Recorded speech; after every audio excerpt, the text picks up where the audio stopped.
из шара и посмотрела на Илью. Черные глаза под густыми дугами бровей словно пытались пронзить парня насквозь. «Нечисто на твоей душе. Ой, нечисто». Илья откинулся на стуле и скрестил руки на груди. Скептически мотнул головой в сторону шара. «Там что ли увидели?» Он давно уже заметил, что стекло магического орудия подсвечивается снизу маленькими диодами. Да и в целом обстановка выглядела слишком показушной. Сушеные конечности на веревках, полка с умело составленными книгами и куча свечей из Икеи, расставленных по периметру затхлой комнатушки. Антуражно, но не слишком убедительно. Цыганка даже брови не повела. «Нет, это всего лишь стекляшка, а вот аура твоя. Тяжелый грех на тебе, мальчик». Илья вмиг оказался на ногах. «Я не просил копаться в моей ауре!» – закричал он. «Не за это я вам деньги плачу». «Не надо мне твоих денег!» Гадалка отмахнулась, будто разгоняя дым. «Возьму, так и меня зацепит. Крепкая метка на тебе, да глубокая, как язва». Она опустила взгляд и кивнула в сторону двери. «Иди, иди и моли о прощении, хотя вряд ли это поможет». Илья рухнул на колени. Запал испарился моментально. «Простите, пожалуйста, помогите. Мне говорили, что вы настоящий специалист. Прошу вас». Никогда и ни с кем он так не говорил. Успокаивало только то, что свидетелей, кроме чучела вороны, тут не было. «Ладно», – произнесла ведьма после минутного размышления. «Может, сочтется мне после. Заблудшей душе на помощь. Только уйдешь потом сразу и больше не появляйся». Илья энергично закивал, поднимаясь. «Итак, слушай. Только слушай внимательно».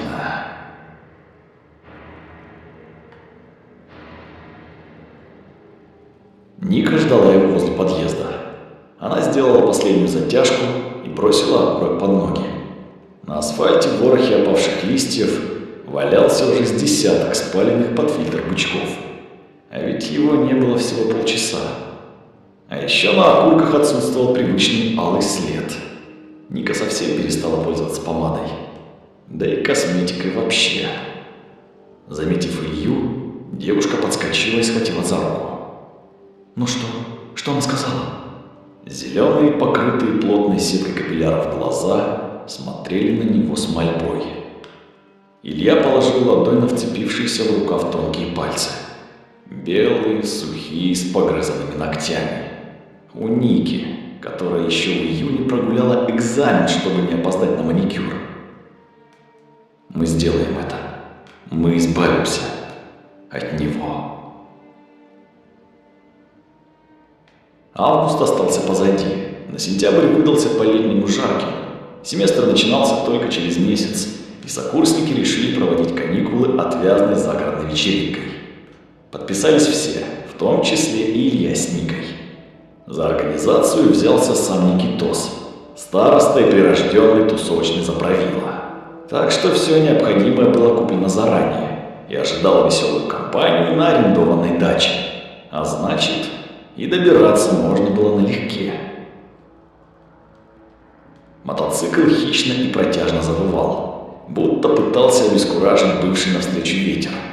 200 лошадей под лакированным брюхом неустанно рвались наружу, норовя оторвать горячую резину от асфальта.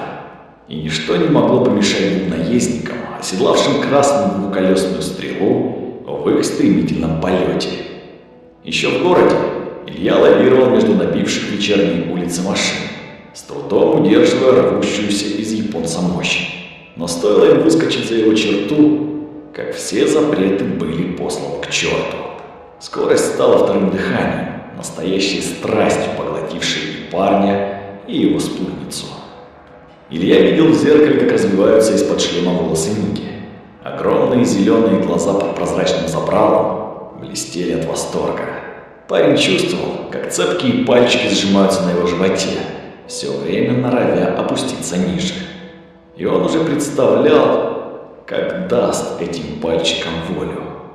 Лесной массив по сторонам, да темный фитиль шоссе сомкнулись в единый тоннель, отгородивший их от прочего невзрачного мира. Оттого детская фигура, возникшая вдруг впереди, показалась чем-то ненастоящим. Удар рассыпал идиллическую картину на раз. Мотоцикл крутануло, а руль чуть не вырвало из рук.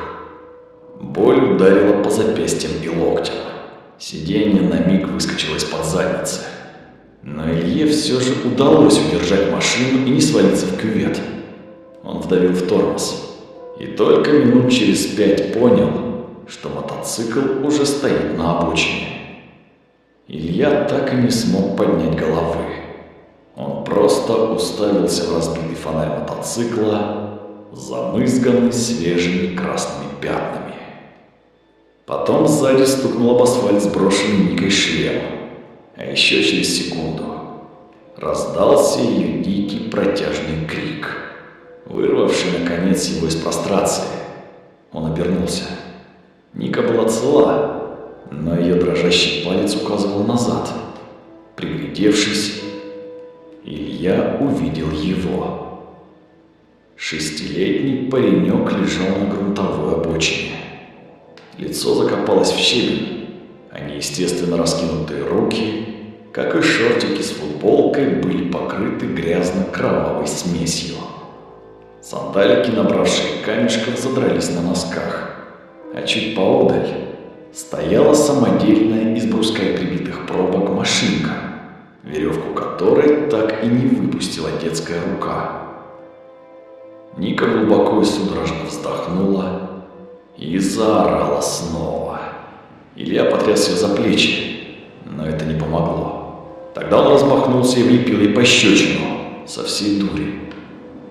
Девушка чуть не свалилась, но подавилась собственным криком. Продолжая всхлипывать, она молча уставилась на Илью, прикрыв ладонями дрожащие губы. Парень быстро огляделся. Дорога была пустой, на горизонте в обе стороны машин тоже не было. «Успокойся», — услышал он собственный голос. «И делай, как я». Дальнейшее понеслось серией картинок, будто память упорно отказывалась сложить их воедино. Детские запястья в руках, борозда на гравии, сандалик, соскочивший с ноги во время падения тела в кювет. Этот самый сандалик и машинка на спине, уже присыпанные щебнем. Накиданная сверху куча веток и листьев, спешно нарванных с придорожных кустов. Происходящее вновь подхватило Илью, когда они стояли и смотрели на сооруженный в кювете курган. Тела почти не было видно, а с дороги так и вовсе смахивало на обычный кустарник. «Зачем? Надо было скорую». «И ментов заодно». Илья разозлился. «Ты дура? Мы ехали километров 150. За решетку охота». «Смотри». Девушка ткнула пальцем в кювет и попятилась. «Рука! Она шевельнулась!» Он присмотрелся, но увидел лишь, как скользнувший в низину ветер колыхал листики на ветках. Показалось. А может, судорога?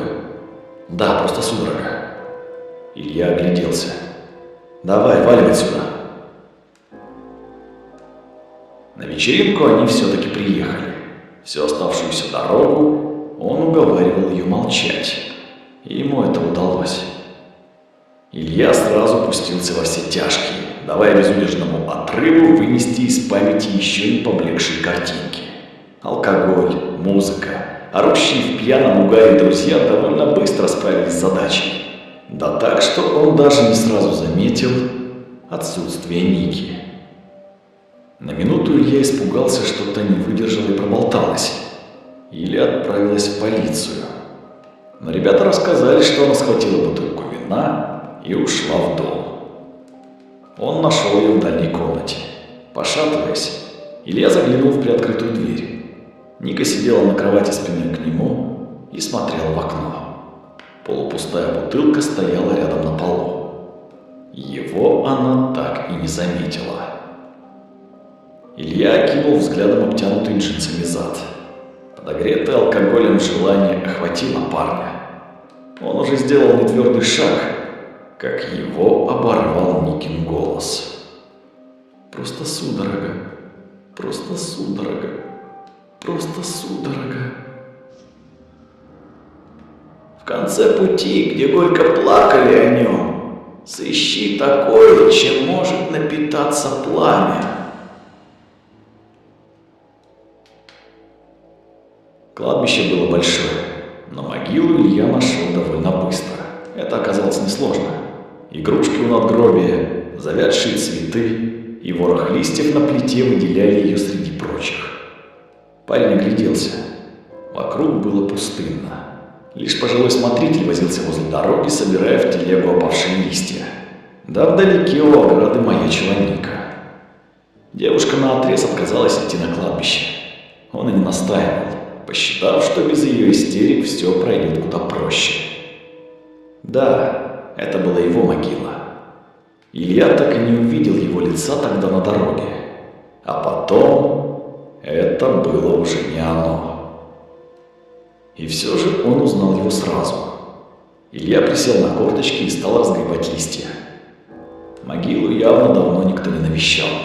Может, оно и хорошо, и он найдет таки то, что ему нужно. За спиной вдруг скрипнула телега. Парень обернулся. Позади стоял смотритель и, опершись на вилы, с любопытством рассматривал Илью. «Вечер добрый, молодой человек!» Пробурчал он мохнатые седые усы. «Здравствуйте. Никогда вас тут не видел. Кем приходитесь-то усопшему?» «Никем». Увидев резко сдвинутые брови, Илья спешно добавил. «Из общества я. Старикам помогаем, за могилами следим». «Тимуровцы, что ли?» «Что-то типа того». Ну это дело хорошее». Усач одобрительно кивнул. «Молодцы, а то, видишь, какие дела. Как родители померли, так к мальцу и прийти более некому». «Умерли?» «Ну да, я ж сам из того поселка видел их не раз. Дом у них на окраине стоял, но семья была хорошая, пока мальца в канаве не нашли». Смотритель выдохнул. «Говорят, еще и травой присыпали.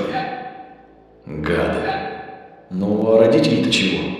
«Да чего? Отец спился, ученый-доходяга паучков изучал, а все равно кончился. Ходил бухой по поселку, приставал ко всем, пока его спящего в потьмах трактор не переехал. А мать тоже долго не вынесла. На 9-й день сварила борщ, сметанкой приправила, как сынишка любил. А потом скрутила себе петельку из простыни. Да повесилась. Вот и вся история». «Значит, дом, говорите, на краю поселка стоит? И что, никто не живет?» «Да кто ж там жить станет?» – удивился усач. «Нехороший этот дом стал. Никто не знает почему, но прям чувствуется что-то дурное. Какие-то родственники вроде были, да только тоже не спешат с наследством. Ну да, дело житейское. А ты что ж?» Смотритель кивнул на пустые руки Ильи. «Без ничего? Руками разгребать будешь?» «Да забыл в машине», – отмахнулся парень. «Ничего, я так, по-быстрому». «Да погоди, были у меня в подсобке грабельки. Ща телегу на мусорке оттолкаю, захвачу». Смотритель схватился за ручки и бодро зашагал в сторону контейнеров. Илья тотчас засуетился, раскидывая потемневшие листья с плиты. Должно же было что-то остаться. Наконец он нащупал что-то под ворохом, сжал в руке. Поднявшись с колен, он секунду рассматривал лежавший на ладони огарок свечи. Потом сунул в карман и поспешил прочь. Первый сон Илья увидел спустя неделю. Он сидел на мотоцикле посреди шоссе, а рядом стояла та самая самодельная машинка, грубо вырезанный ножом кусок дерева с намалеванной фломастером кабиной и 4 пробками от кока-колы вместо колес. К торчавшему в бампере гвоздику была примотана капроновая веревка, конца которой видно не было. Она тянулась по битуму вокруг мотоцикла и казалась неподвижной. Но стоило Илье отвлечься, как кольцо постепенно стягивалось, и нить, постепенно истончаясь, ползла к колесам, вплетаясь в спицы и поднимаясь все выше. Затем она касалась пальцев на руле, впивалась в фаланги, срывая кожу и вгрызаясь в мясо. Илья проснулся в холодном поту. Страх тут же отступил, а вот боль в пальцах осталась. Только тогда он заметил кровь на фалангах и лежавший на одеяле нож. Хороший армейский нож, подаренный отцом на день рождения. А еще, судя по измазанной рукоятке, полосовал себе пальцы он сам.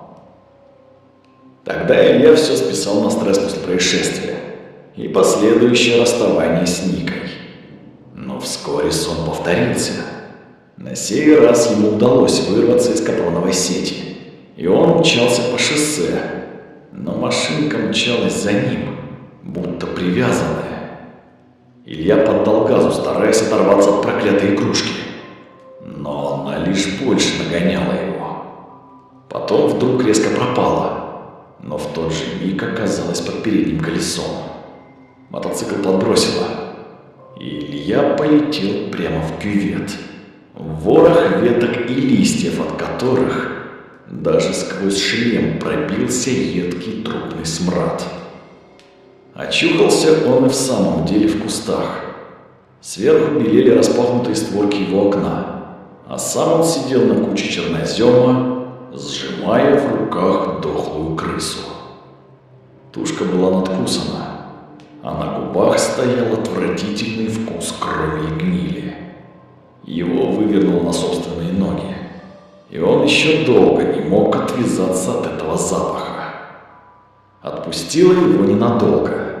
Вскоре он вновь был на железном коне, а машинка мчалась следом. Но теперь она постепенно отставала. С каждым разом, как Илья оглядывался назад, игрушка становилась все дальше. В какой-то момент она и вовсе скрылась за горизонтом. Парень облегченно выдохнул, в полной уверенности, что победил свой кошмар. В подтверждение тому на животе сомкнулись пальцы Ники, которая до этого в его снах отсутствовала. Девушка прижалась к его спине, но почему-то от ее прикосновения его бросило в дрожь. Уже оборачиваясь, Илья понял, что пальцы были слишком тонкие даже для Ники. Сзади сидел тот самый пацан.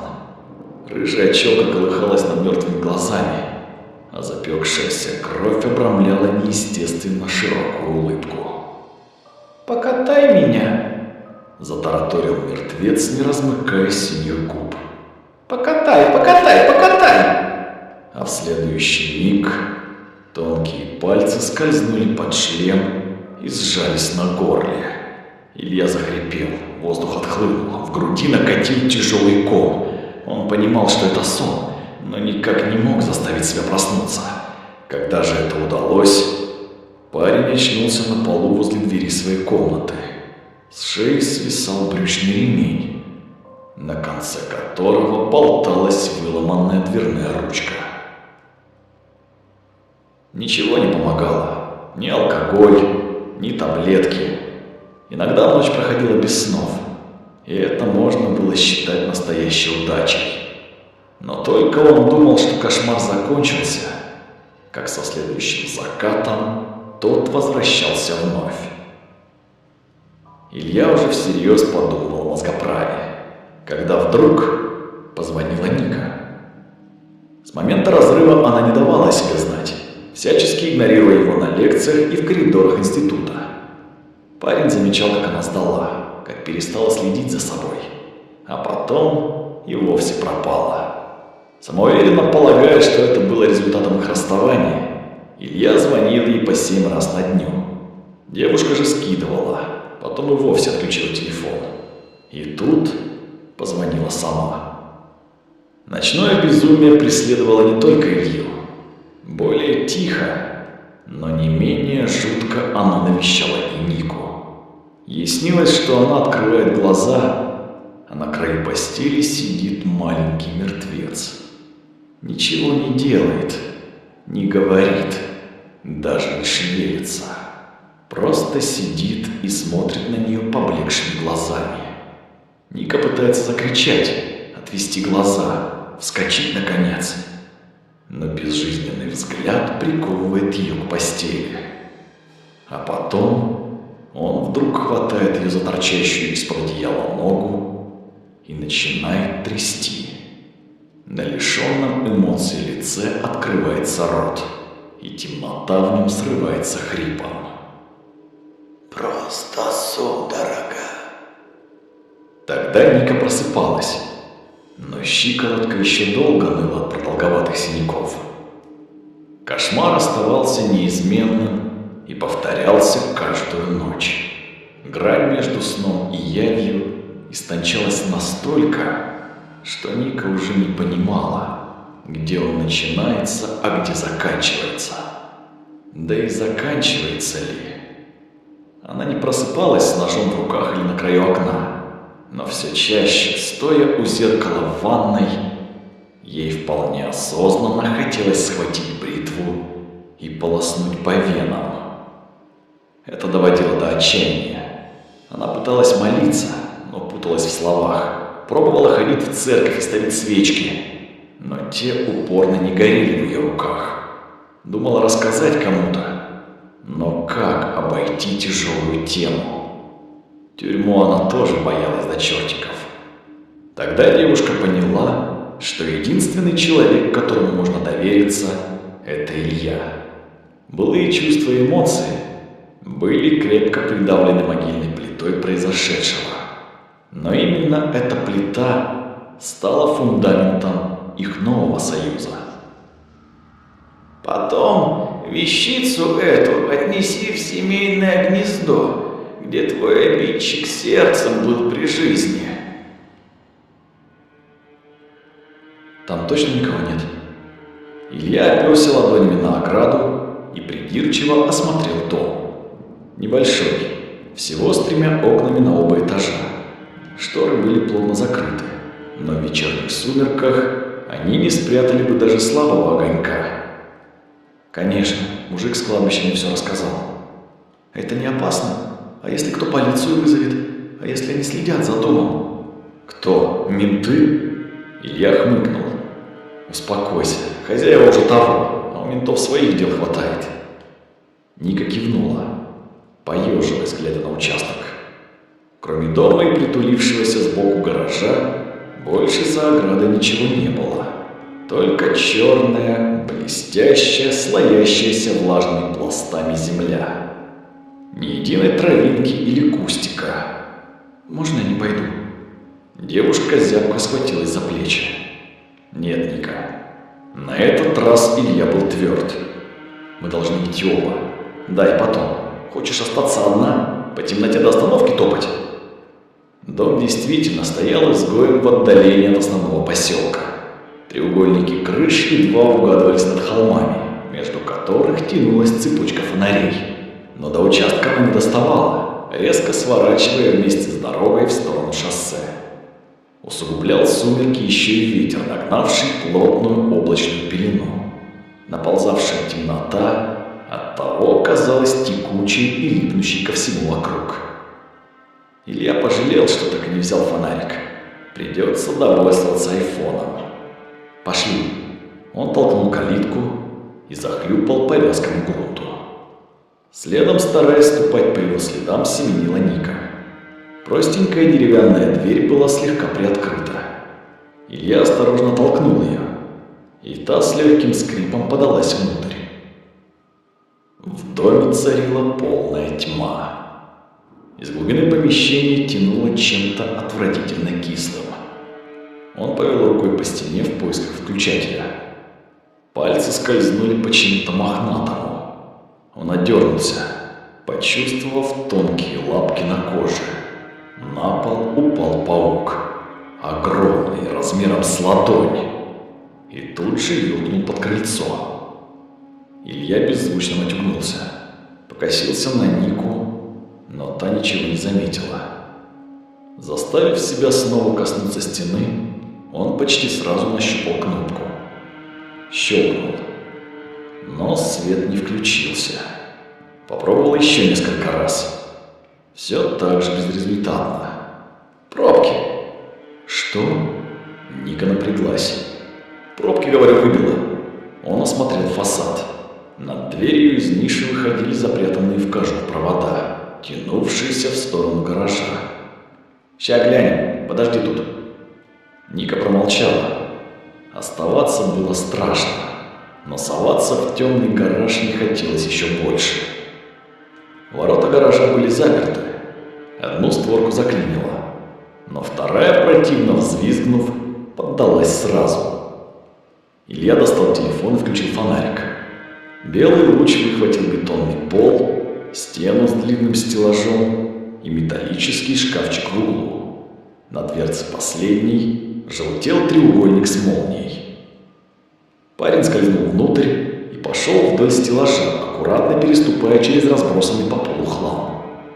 Оказавшись у щитка, он подцепил краешек дверцы и плавно отвел в сторону.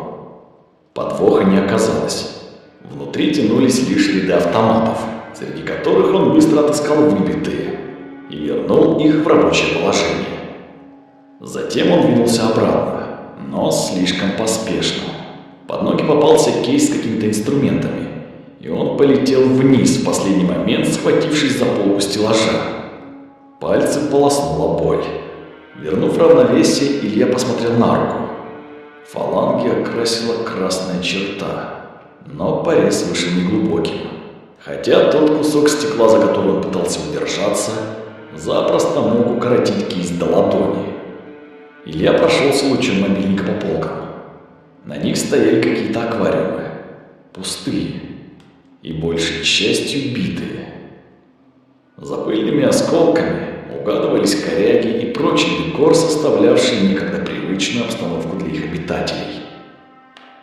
Вдруг ударил едкий запах перегара.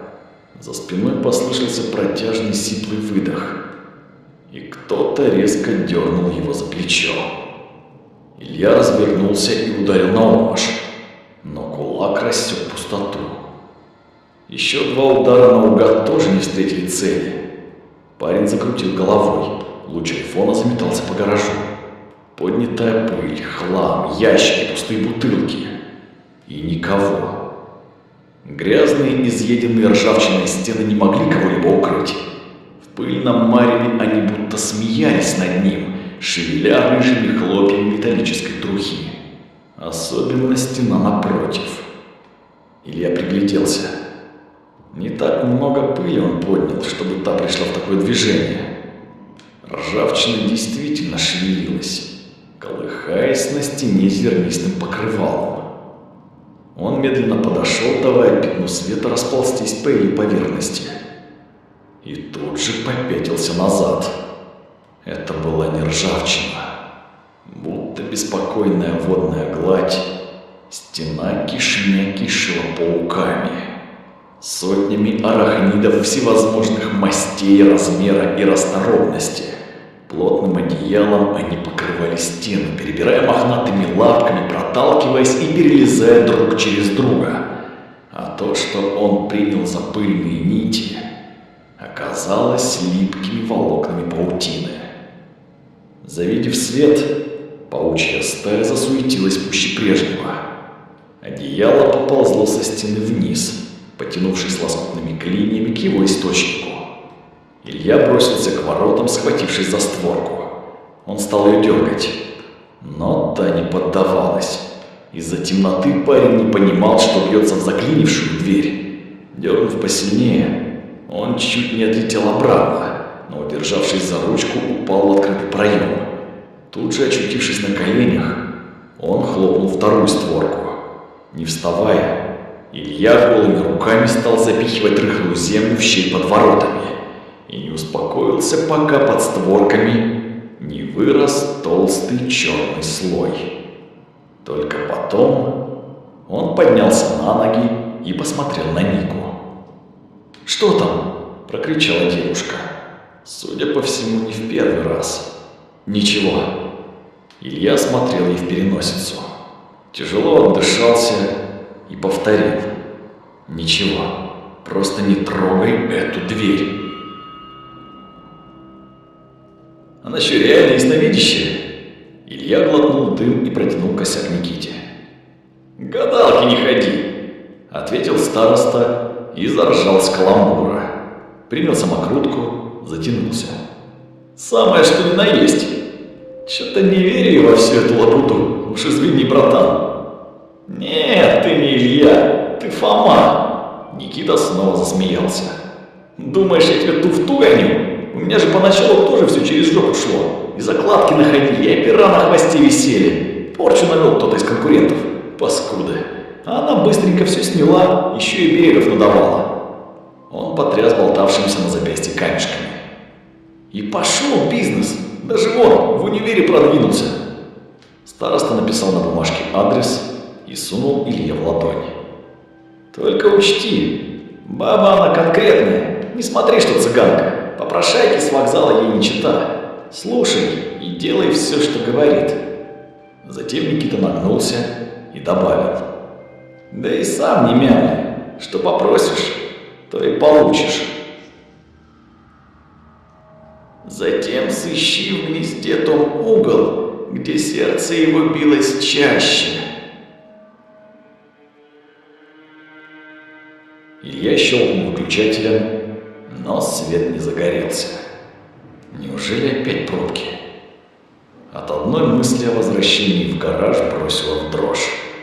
Уж лучше вовсе убраться восвоясь, пешком ночью и через лес, чем лезть в это паучье гнездо. Он снова включил фонарик на телефоне и медленно переступил порог. Шаг за шагом Илья продвигался вперед, пока в пятно света не попала лежавшая на полу люстра. Вокруг россыпью валялись битые хрустальные висюльки. Посветив наверх, он увидел только крюк и повязанный на нем кусок простыни. Теперь было понятно, почему выключатель не работает. Илья посветил вокруг. На каждой из стен выпирали сферические из матово-белого стекла бра. Провода прятались под отделкой, а значит, выключатель был выведен где-то неподалеку и управлял, скорее всего, всеми четырьмя сразу. Пройдясь лучом по стенам, парень нервно усмехнулся. Заветная кнопка оказалась возле входной двери, только чуть поодаль от главного выключателя. Он шагнул в ее направлении и тут же споткнулся, больно ударившись голенью. Фонарик выхватил высокий табурет, валявшийся возле люстры. А еще самодельную деревянную машинку. Ту самую. Илья ломанулся к кнопке, уже не глядя под ноги. Снова чуть не навернулся на ровном месте, но уже через 2 секунды остервенело давил белую клавишу. Свет загорелся неохотно, но даже приглушенный белым стеклом он показался яркой вспышкой. Щурясь, Илья разглядел табурет, но никакой машинки не было. Он помотал головой, гоняя наваждение, осмотрелся. Рассеянный свет слабо, но равномерно проникал во все углы. Первый этаж занимала одна большая комната-студия. Бледно-голубые обои, местами вздутые и отошедшие, придавали ей больнично-тоскливый вид. Не спасали ни скатерти на комодах у стен, ни фигурки слоников на телевизоре. Сам телек, древний с кинескопом, стоял в центре комнаты, напротив большого углового дивана и маленького стеклянного стола. В дальнем углу обои сменялись плиткой, к которой примыкал небольшой кухонный гарнитур. Из раковины возвышалась гора грязной посуды, а на закопченной плите стояла высокая кастрюля, по краям которой тянулись густые наросты плесени. Белые гроздья сползали даже по дверцам шкафчиков и под раковиной, образуя на полу мохнатый половик. И именно оттуда тянулась эта кислая вязкая вонь, которую не мог одолеть даже многодневный сквозняк. Слева от кухни белели две двери со старомодными фигурками писающего мальчика и моющейся девочки. Они были приоткрыты, добавляя к кухонной вони сырой затхлый запах забившейся канализации. Как раз над ними тянулась дуга, ведущая на второй этаж лестницы. В дом зашла Ника, прикрыла за собой дверь. Все еще боялась дуреха, что их увидят. Поморщилась, зажав нос. Затем подошла к окну и дернула за ручку. В комнату ворвался холодный осенний воздух. Вонь он не убрал, но дышать стало легче. «Замерзнуть хочешь?» Нервно пошутил Илья. «Смотри, спальник я не брал». «Какой еще спальник?» Разозлилась Ника. «Я тут задерживаться не собираюсь. Делай уже свой ритуал. Или что ты там собирался?» Не ответив, Илья поднялся по скрипучей лестнице и заглянул на второй этаж. Кнопок тут не было, но едва он ступил на последнюю ступеньку, щелкнуло, и под потолком зажглась лампа дневного света.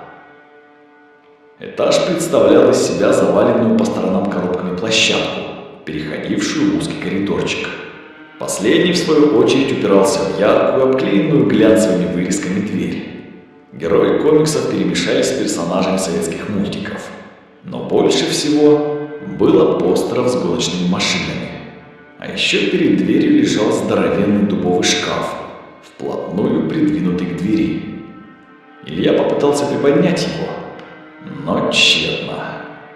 Тогда он залез сверху и подергал за ручку двери. Та поддалась, но открывалась наружу, беспомощно стукаясь об шкаф. Парень спустился на первый этаж. Ника смотрела на него с надеждой. «Все, сделал. Там шкаф уронили, к двери не подойти». Он оценивающе посмотрел на девушку и покачал головой. «Не оттащить. Тогда делай тут». Илья выдохнул. «Ты не понимаешь. Мне нужно попасть в его комнату. Она там». Он ткнул пальцем вверх. «Тогда делай уже что-нибудь». Ника отошла к дивану и села, устало уронив лицо в ладони. Илья деловито осмотрелся. Насколько он успел заметить, шкаф был вполне разборным. Только ведь не ногтем же болты крутить. Какие-то инструменты были в гараже. Но нет. Наверняка должно быть что-то и здесь. Однако в шкафчиках и комодах ничего не нашлось. Не было чего-либо похожего и в коробках на втором. Пусто было и на кухне. Кроме вороха бумаг с написанными от руки рецептами, давилок с ножами в ящиках, уже не веря, он заглянул под раковину. И в самом углу, возле помойного ведра, обнаружил старую ржавую отвертку. Ника немного успокоилась, но на него все равно не смотрела. Выудив из-под столика, она с вялым интересом перебирала стопку исписанных листиков. Илья махнул рукой и вернулся к запершей дверь громадине. Отвертка подошла, но дело казалось непростым. Шурупы въелись в старое дерево и выходили с большой неохотой. 20 минут ушло только на то, чтобы открутить дверцы и оттащить их на площадку с коробками. Еще 20, чтобы преодолеть то же самое с полками внутри. Затем он ослабил крепление одной из стенок и выбил ее ногой. Оттащив ее, парень схватился за оставшийся каркас. С натугой, но ему удалось его приподнять и даже немного сдвинуть. Илья разогнулся, вытер пот со лба и победно выдохнул. Сейчас немного перевести дух, и можно будет убрать этот дурацкий остов от двери. Вдруг внизу раздался крик Ники. Илья сбежал по лестнице, едва не оступившись на середине. Ступенька под ногой прогнулась так, что еле удалось сохранить равновесие. Спрыгнув на пол, он выставил перед собой отвертку. «Что? Что случилось?» Ника была перепугана, но и только. Дрожащей рукой она протянула ему какой-то листок. «Посмотри, он писал ей, он...» Парень взял бумажку, пробежался глазами. «Мама, тут очень холодно и темно. Мне страшно, мама. Приди, пожалуйста». Я жду тебя. Очень-очень жду. Видишь, он писал ей оттуда. Он и нас достанет. Что за ересь? Аккуратный почерк никак не мог принадлежать малолетке. И тут его осенило. Он сходил на кухню и вернулся с написанным на жирном листке рецептом.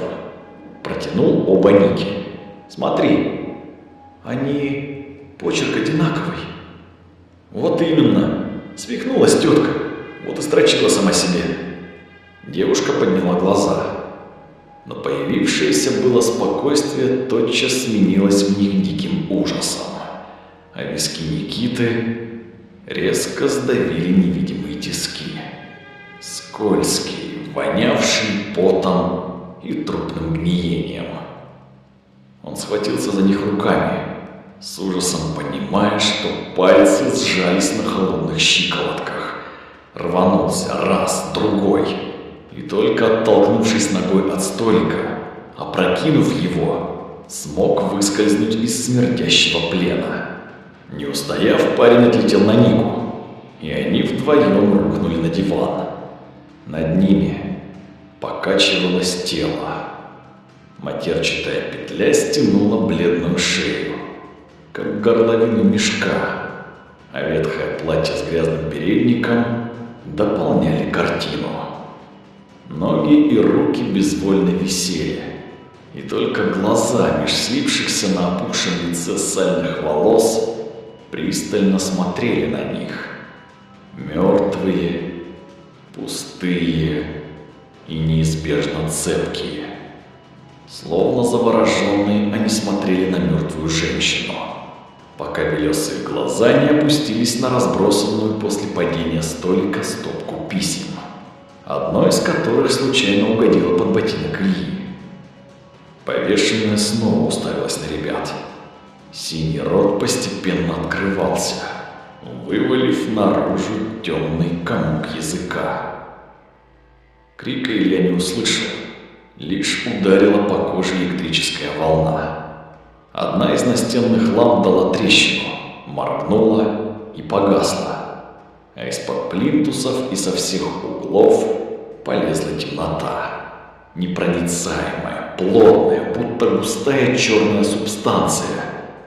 Парень подумал даже, что это пауки нашли лазейку в дом. Однако эта тьма, ее пугающая неведомая природа, была куда более ужасающей. Из мертвой глотки снова вырвался беззвучный крик. Потухла, рассыпавшись стеклянной крошкой, еще одна лампа. А тьма ускорилась, растекаясь по полу и взбираясь длинными клиньями по стенам и потолку. «Давай за мной!» Илья схватил Нику за руку и потянул к лестнице. «Зачем?» Девушка посмотрела на входную дверь. «Бежим из этого проклятого дома!» «Дура, мы его не остановим, это будет продолжаться!» По затылку хлестнул новый крик, под звук бьющегося стекла очередного светильника. «Скорее!» Они выбежали на лестницу. Чернота ползла за ними, постепенно поглощая комнату, словно мутная вода в бассейне. Ника дрожала, ноги не слушались, и Илья тащил ее чуть ли не силой. Девушка лепетала что-то невнятное, то жалобно, то истерично, но он не обращал внимания. Уже на самом верху, на предпоследней ступеньке, парень увидел ту самую машинку. Захотел ее пнуть, но удержался и просто запрыгнул на площадку этажа. А вот Ника не заметила. Девчачий кроссовок встал на деревяшку, пробочные колеса крутанулись, и девушка полетела назад. Она упала спиной, прямиком посередине лестницы.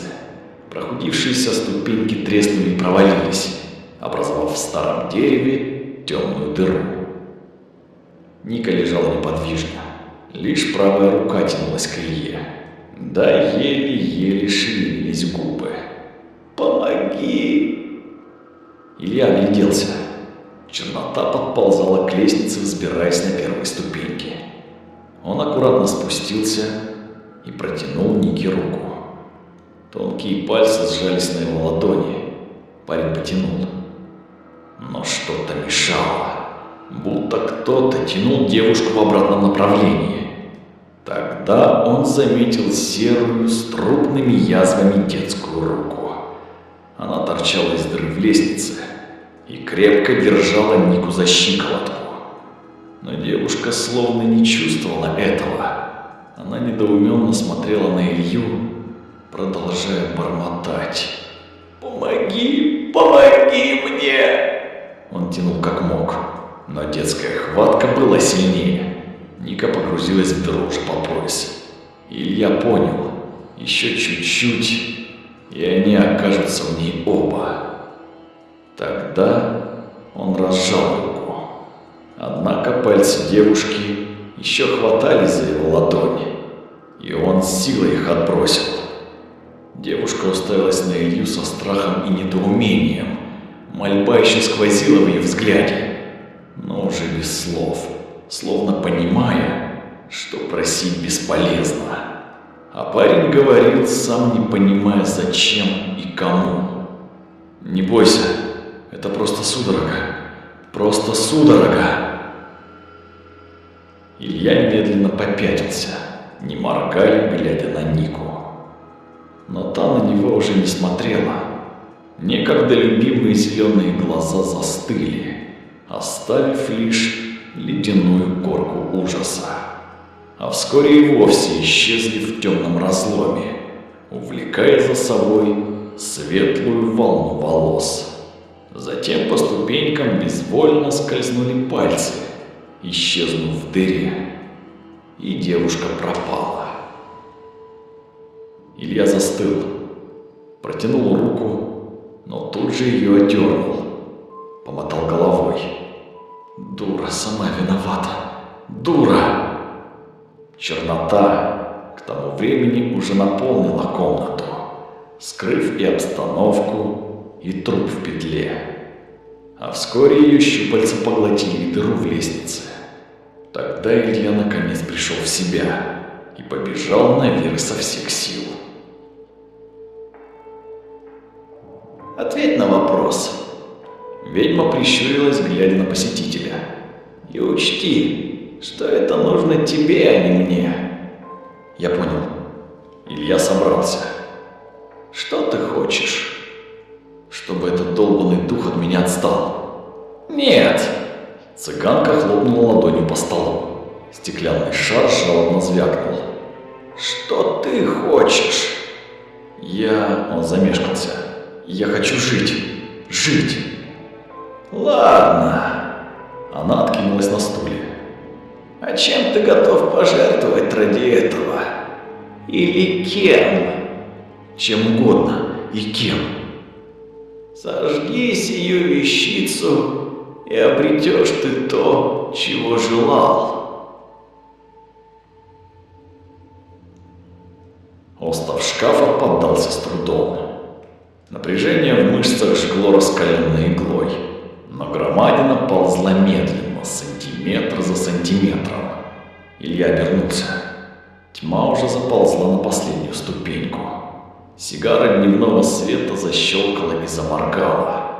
Он зарычал, напряг все силы и оттянул дубовый каркас еще на полметра, как раз чтобы открыть дверь. Лампа щелкнула в последний раз и погасла. Уже перепрыгивая шкаф, Илья выхватил мобильник и включил фонарик. Но вдруг кто-то больно ударил его по запястью. Смартфон упал, вперившись лучом в потолок. Парень не стал оглядываться. Дернув ручку, он заскочил в комнату и тут же захлопнул дверь. Помешкав секунду, нащупал и повернул защелку. Было темно. Не та густая чернота, что преследовала его по пятам. Просто темнота, разбавленная пробивающимся из-под двери света мобильника. А еще за дверью послышались шаги. Легкие, поспешные, как у ребенка. И тихий гул пластмассовых колесиков по деревянному полу. Полосу света под дверью пронзила двойная тень, а ручка двери задергалась. Затрепетала и сама дверь, но защелка держалась. Тогда в дверь постучали. негромко, игриво, пытаясь выбить знакомую детскую мелодию. «Ох ты ж тварь!» – процедил я. «Ну подожди, сейчас!» Контуры обстановки едва угадывались, но этого хватило, чтобы сориентироваться. Аккуратно ступая, Илья прошел на середину комнаты и опустился на колени, сунул руку в карман и, почувствовав пустоту, обмер на минуту. Но потом, суетливо проверив второй, выдохнул и вытащил бумажный сверток. Развернув, он достал огарок свечи и поставил на пол. Затем чиркнул зажигалкой, и свеча неохотно занялась. Пламя выхватило маленькую кровать со сбившимся одеялом и стол, заваленный детскими рисунками. А еще полки вдоль стен, заполненные разнообразными игрушками. Плюшевые медведи и зайцы восседали за шеренгами солдатиков и разномастными машинками. И огонь отражался в пластмассовых глазах, трепещущей злобой. За дверью суетились. Замелькала тень в белом свете диода. Ручка двери яростно заходила вверх-вниз под аккомпанемент бьющегося замка. «А, падла, не нравится!» — воскликнул Илья в отчаянном восторге. «Ща ты подохнешь окончательно, гнида!» Дверь уже гремела, норовя сорваться с петель. Послышался хруст пластика и погас телефон, после чего остался лишь желтый круг свечи. Илья же сосредоточенно смотрел на язычок пламени, будто якорь. Тот удерживал его от бьющего из-за двери безумия. Он не заметил, сколько прошло времени. Желтый лепесток капризно подрагивал, а воск под ним становился все тоньше. А потом, в обрамленной желтыми комками лужицы, трепыхался уже совсем слабый огонек. Однако погас он все равно неожиданно. Просто резко наступила темнота, а вместе с ней и тишина. Никто не ломился в дверь. Не было ни шума, ни шороха, ни единого постороннего вздоха. Илья неуверенно поднялся с колен, раскинул руки, ухмыльнулся. «Я победил тебя!» — воскликнул он. «Слышь, тварь, я победил тебя!» Парень шагнул к двери, но не нащупал ручку. Тогда он протянул руку к стене, но и там оказалось пусто. Нервно усмехнувшись, Илья пошел прямо на дверь, но, делая шаг за шагом, никак не мог в нее уткнуться. Прикрыв лоб, он побежал, но все равно не нашел никаких препятствий. Тогда он пошел по кругу, потом вправо и влево. Однако результат был все тот же – ничего. Будто невидимая пустыня раскинулась вокруг. Илья закричал, но крик повяз в окружающем воздухе. Топнул ногой, но пол вдруг куда-то ускользнул. Нет, он по-прежнему стоял, вроде бы, но под подошвами ничего не чувствовал. Он попытался себя ущипнуть, но не нашел свою руку. Попытался вытереть слезы, но не нащупал лица. Шмыгал носом, но не мог его коснуться.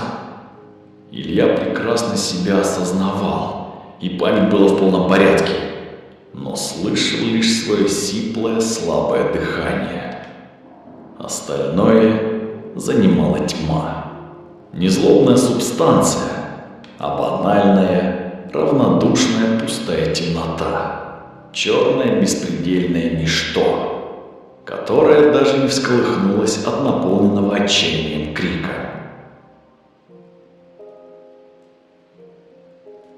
Егоров вылез из машины, ступил, поморщившись на размокшую грязь.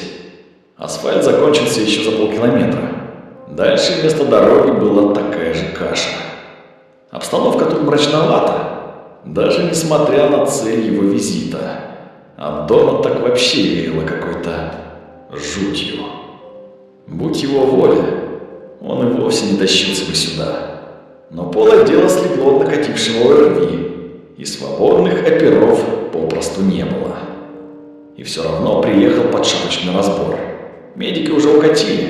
Возле своего бобика возился, перебирая бумажки в папке лишь местный участковый. «Добрый день», — поприветствовал его Егоров. «Ну, что тут у вас?» «А вы кто? Документы предъявите». Егоров раскрыл и протянул удостоверение. Участковый подтянулся. «Извините, товарищ майор, а то крутился тут один газетеныш». «Расслабься, лейтенант. Давай рассказывай». «Двое пострадавших, парень и девка, 20 лет, Илья Савицкий и Вероника Камышова. Судя по документам, из ваших городских, студенты политеха, потому вам позвонили». «Это я уже понял. Подробности».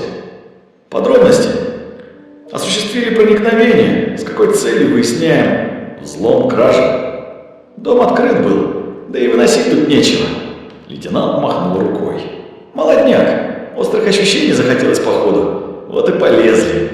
Дом-то, говорят, с призраками». Егоров ухмыльнулся. «Где пострадавшие?» «Увезли». Участковый кашлянул и открыл папку. «Девка мертвая. Нашли под лестницей в подсобке. Провалилась в разлом. По предварительному осмотру перелом позвоночника». «Это же причина смерти?» «Не, медики сказали, что многое указывает на сердечный приступ. А Савицкий? Парень жив. Обнаружили на 2-м этаже». «Что говорит?» «Ничего. В глубокой коме он, но состояние стабильное». Майор хмыкнул. «Повезло студенту. Будет жить». Участковый посмотрел на опера, потом отвел взгляд. «Извините, товарищ майор, я видел его глаза. Он, конечно, ни хрена не видит и не реагирует, но явно не спит. А это не жизнь. Тень от жизни, да и та за закрытой дверью».